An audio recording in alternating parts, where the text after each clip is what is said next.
Naomi and Chelsea are questioning their mom and dad's newfound friendship. Haley tries to recruit Andre to her loser squad. And Ashley has to be accountable to her place in the whole Derek debacle. What's good, y'all? This is Erica Vane coming to you right here on Erica Vane TV with another Beyond the Gates video. And in this one, I'm breaking down season 1, episode number 181. If you're new here, hit that subscribe button, turn on your bell notifications so you don't miss out on any of my Beyond the Gates content and conversations. And this was an interesting episode. It felt like a lot was going on, but not really. It's also another episode of conversations, but conversations that actually need to be had. And we're going to go ahead and start with the upper echelon. We're going to go ahead and start with the most important, the most interesting, Dani and Bill and Dani, but then also peppering their damn kids. So part of me, like while watching, I was getting annoyed with Chelsea and Naomi because I was like, okay, why can't y'all just like let it go? So what, your mama being nice to your daddy? Yes, your mama has crashed out behind your daddy. Yes, your mama has shown you a pattern of behavior as if she's not over your damn daddy, but y'all both know that she's happy with Andre now. Y'all have seen it for yourself. She's not faking the funk. It is actually true. It is actually genuine. So can't this be her trying to navigate that? And two things could be true. Because while I'm saying that to myself, I'm like, also pattern recognition is real. And I'm a person who leans on pattern. So like a person could tell me one thing, but if you have a pattern of consistently doing this other thing, then baby, your words are going to mean little to nothing to me because I'm going to go off of your actions. And going off of the actions, seeing Dani navigate this very friendly, borderline flirty energy, which I don't feel like she was flirty. I think that Dani is a naturally like a effervescent person, a naturally charming person. So she can come off as flirty even when she's not. I could see how they see this, and it starts to present a red flag because it's like, oh my God, is mom falling into dad's trap? Is mom like wanting dad back? Is mom about to blow up her whole life? Because mom has done that multiple times. She has been emotionally erratic consistently, all behind this goofy ass man. And every single time since the divorce that they have seen their mom interact with their dad, it has been to the detriment of her mom. Whether it was, you know, for her emotional detriment, her mental detriment, it was to her detriment. So after I watched the whole episode, I was like, okay, I am less annoyed with Naomi and Chelsea up until the point where they're trying to recruit Haley, or they're going to try to go to Haley to try to get some help to keep Bill away from Dani. Up until that point, I was like, you know what? I'm going to go ahead and give it to y'all because y'all really care about your mom and you care about how deeply your dad hurt her. Y'all are like locked in and you want to do your damn due diligence and your best. And both of y'all are meddlesome. Y'all are busybodies. Like y'all just are. So I get it. But where they lost me is like, well, maybe we need to reach out to Haley so we can figure out how to permanently get dad to leave mom alone. If y'all only knew what you were co-signing for, all off the strength of them telling you a story, a fiery story of the last time Dani burnt down Thanksgiving. Dani, I love that this burn down Thanksgiving is on brand for you, girl. I'm not even gonna hold you. It just makes me love you even more.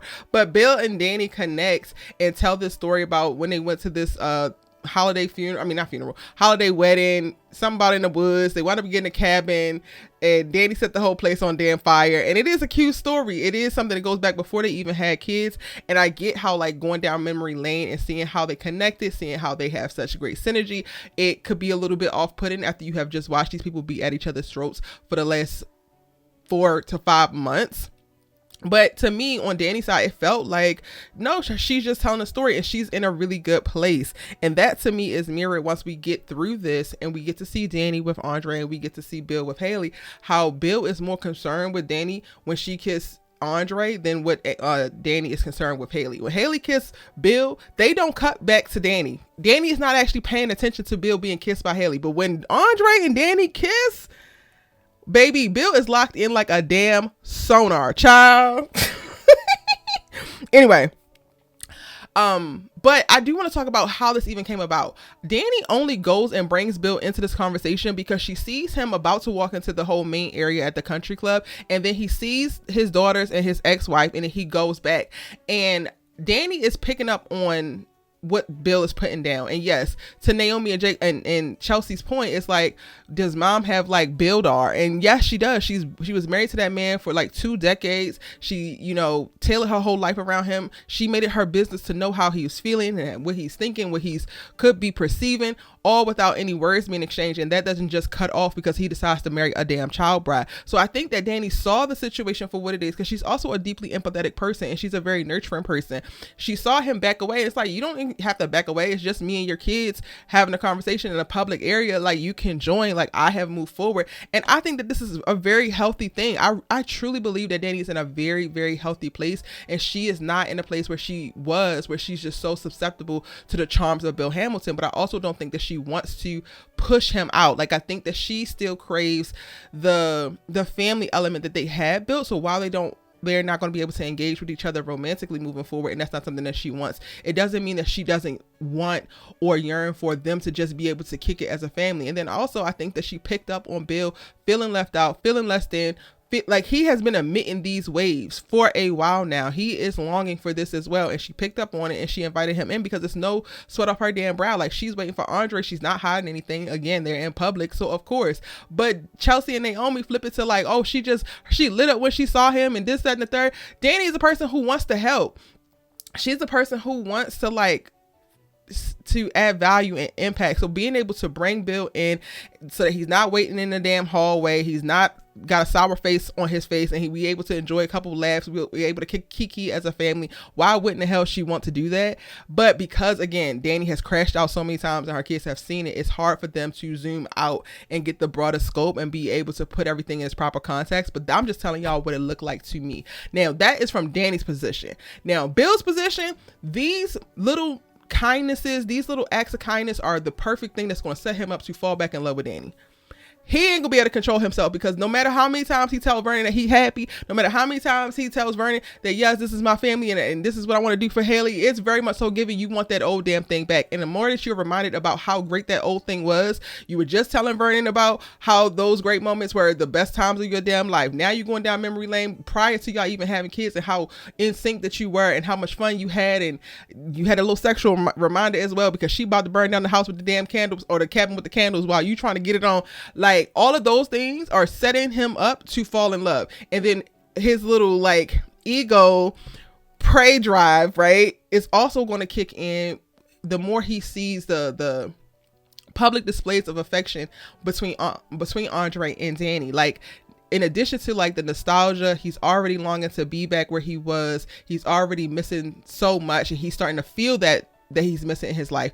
Then also seeing this, and he's naturally going to be compelled to compete. So it's going to be a setup. So that's the crazy part. Like, Chelsea and Naomi are worried about their mama falling back for their daddy, when their daddy is going, you need to be worried about Bill falling for Dani, because Dani ain't paying that man no damn mind. And that's something that she, like, reiterates to Andre, because Andre let Haley's stupid ass get into his head in this episode. So while he's standing strong down at the smoothie shop, because he walks in when she was talking to Andre, and then she pulls him up and it's like, you need to be paying attention, and my husband and your wife is just doing this and doing that, and we need to figure out how to keep them apart. And Andre is standing tall, like, no, it's good, like, y'all have a different relationship to me, but he still listens to everything that she was saying. So when he walks in to see them as a family at the country club and inserts himself, then he's, like, uncomfortable, and he confronts Dani when they're alone, like, after Chelsea and Naomi leaves, of like, why the hell are you telling this story? You know, sent this little burnt ass marshmallow, because she also sends a little marshmallow to his table just to, like, to keep the joke going. And he's like, no, this is not that. And honestly, immediately Dani's like, okay, you're right, like, it's not that big of a deal. Our relationship is just like that damn burnt marshmallow. Ain't nobody about to eat that. Ain't nobody worried. It was just a little something between family members, but baby, I'm not necessarily worried about it, but Bill is.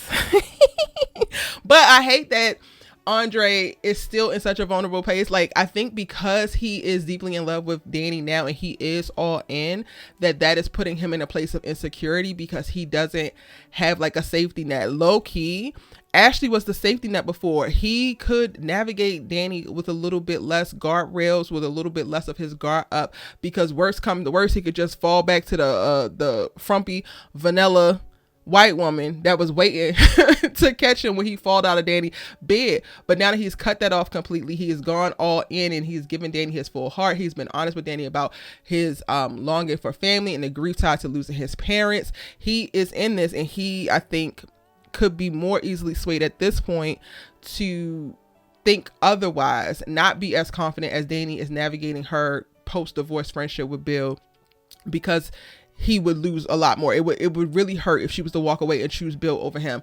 And I fear that's the season that we about to walk into, y'all. We're about to walk into that. Now, what I appreciate about it, again, is Dani, like, immediately is like, you know what, you're right. Like, don't even worry about it. I'm not tripping about this. And I believe her. Like, I don't think that she's trying to do anything crazy. I don't think that she's trying to dangle herself in front of Bill at all. I understand where Andre is coming from, where he doesn't want certain things and he's erecting certain boundaries around their relationship, and Dani seemingly is agreeing to those things. But again, I want him to stand with a little bit more confidence and know who the hell he is in the relationship that they have built, because they do have something solid. And this is the type of a great example of how you can wind up ruining or self-sabotaging the situation that you built, something great that you have erected, by allowing your mind to play tricks on you, because Bill doesn't have more power than Andre will allow him to have, based off of how he's going to think about their relationship. I hope I said that correctly, because it makes sense in my mind. Y'all let me know if y'all agree. Again, Haley, though, has something to worry about, but Haley knows that she has something to worry about, which is also why she's meeting with Randy, talking about she need double dosages, and she needs to go ahead and get her next order sped up because he ain't dying fast enough. Haley, please. Please, you murderous ass little child bride. Like, girl, what? He's not dying fast enough? Haley, you're going to roast in the pits of hell, Miss Girl. The back and forth with her and Randy, and then Randy's like, you couldn't do any of this without me. I'm like, not you trying to rush Bill to die, but then also you about to lose your damn accomplice. And honestly, this tracks. It feels like Haley is about to drop Randy. The moment that Bill starts to take a turn for the worse, she's not going to need Randy anymore. And I don't think that she's going to actually want to cut him in on that $10 million payout. I think that because she's like, this is my last con and this is going to be the thing that retires me, she might actually burn the bridge with Randy. So ultimately, like, we're building up to a really great fall for Haley, and I cannot wait. As we get into season 2, baby, I cannot wait to see how this all goes left, because 1, she's greedy, 2, she's impatient, and 3, actually, she's double greedy, because she's greedy and like what she's trying to take from Bill, but then also Isaiah. She gonna smash him, and that's also gonna create a problem for her. Cannot wait to see. We don't see Isaiah in this episode, but I'm just keeping in mind that's also something that's on Haley's plate. We also get to see Ashley and her mama in this episode. And her mama is holding her feet to the fire. Like, girl, yes, he lied to you about his disability, but he also had something to worry about, and you know it. He's always had something to worry about in Andre, and you know it. Because she reveals like, oh, I ran into Andre and Derek, and I told him this and I told him that. And I'm like, well, your mama ain't wrong in this moment, because Lord knows she be tripping sometimes, but she's not wrong. And I'm wondering if this is going to push Ashley back into Derek's arms, but then also Derek is down at the Uptown with Jacob, and he talking about moving on because he just is so pissed that she ran to Andre the night that she broke it off with him, and she didn't wait at least 24 hours, which is valid, is very valid. And he's like, well, if the old girl push up on me again, I'm not going to deny her, because this girl down here doing X, Y, and Z. So it's interesting. It's like Ashley is seemingly about to make a return and go back to Derek and get over this, because she also created the conditions for him to be insecure. But then now, is Derek really going to be done with Ashley and like trying to move on? So we're about to watch Ashley chase Humphrey Bogart. Is that what's about to happen? I still don't care to see it, but that's what it's giving to me. Outside of that, like, Derek, I don't give a damn. I honestly, when I see Vanessa, when I see Ashley, when I see Derek, specifically when I see them navigating their friends, I'm always on high alert, because they just have the black characters a little bit too willing to bend over backwards. Jacob is trying to push Derek to hang out with his firefighter friends, and he's refusing to do so. I'm guessing because of insecurity, because I also tune out when this white man starts talking. He annoys the hell out of me sometimes, because it's also, woe was me, woe was me, woe was me. Derek, please. But Jacob pushes you to go hang out with these people, and then he goes and gets the round of refills so that you can look good to your homies. I mean, your homeboy is on a walker, I guess, but like, I don't see these white characters bending over backwards the same way the black characters do to like support them. And I can't get with it until I see Derek being more intentional, until I see Derek bending over backwards for Jacob and trying to support Jacob in his marriage, or when Jacob is in peril. Jacob just went through a whole damn moment with Naomi, talking crazy to him constantly. And where the hell was you at? You wasn't there to counsel him. You wasn't there to support him. You wasn't there to pat him up, or all of the things that we see Jacob do to you as you navigating the ups and downs of your vanilla ass love with Ashley. But yet still, this is your best friend. This is your homeboy. He's like, oh, I was worried that I was going to lose you, in the divorce, because me and Ashley not together no more. Oh no, you my homeboy. Like, Jacob, could you say that he would do the same thing? If Ashley decided, if you and Naomi broke up, Lord forbid, because I don't want them to break up, but if y'all broke up and Ashley decided she didn't want you to hang out with him no more, he would drop your ass like a bad habit. So I'm gonna need you to please Please. I would much rather see Jacob hanging out with his damn brother. I would much rather see Jacob hang out with like other black characters or like have them as best friends. And yes, he could be friends with Derek, but to like have Derek at such a high position in his life. Meanwhile, it only feels like Jacob is serving Derek, and Derek doesn't actually do anything to serve Jacob within their friendship. That annoys me. And we're already seeing the introduction of new characters, like the firefighters. The young lady who kissed Derek is here, as well as their little crew. Now y'all starting to introduce additional supplementary characters, so we're gonna need to get some crew. We're gonna need to get a basketball team or something to support Jacob, and I need him to be black. I need him to be surrounded by some more black people, please. And I think that's pretty much it, y'all. Those are all of my thoughts on the episode. Let me know what you thought about it in the comment section down below. It's your girl, she loves Talk TV with, and I'll see you in the next one.